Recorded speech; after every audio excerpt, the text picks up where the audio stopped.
Assalamu alaikum warahmatullahi wabarakatuh. Yan uwa barkanmu da warhaka, fatan kowa yana lafiya, yana cin ƙoshin lafiya. Allah ya sa haka. Kamar da yadda muka saba kawo muku zafafan fina-finai a koda wani lokaci. A wannan karan ma mun kawo muku wani sabon fim mai suna Zuga. Fim ɗin Rabi Teja ne. Mai kyau ne, sabo ne ko a Indiya. Ga masu buƙatar shi za ku iya tuntuɓar mu ta wannan lamba. Ga masu buƙatar kuma shiga tsari na VIP, wato group wanda ake biyan kuɗi duk wata domin samun sababbin fina-finai zafafa masu kyau da zarar an sake su.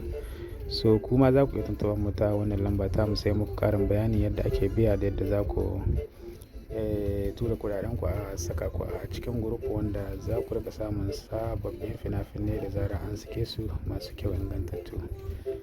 Saboda haka kada a manta kuma da yi mana sharing ga abokanai saboda su masu amfana da subscriber.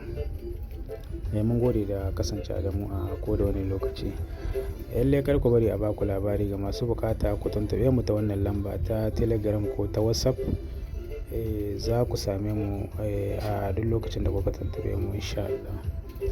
Ba da haka kuma muna godiya da kasance da mu a koda wani lokaci. Lallai tsare-tsaren muna da VIP group, muna da kuma na masu download.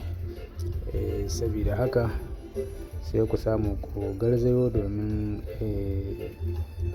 samun fina-finai masu kyau. Muna da fina-finai na kowane kamfani. Lallai na kowane kamfani in ka taɓe mu za ka same su insha Allah. Doka daga kamfanin Yusuf Zamani, Sultan Algaita, Al Hussaini Record da ma sauransu.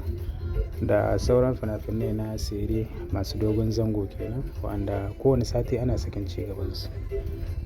Duk za ku iya tuntuɓar mu kuma za ku same su insha Allah.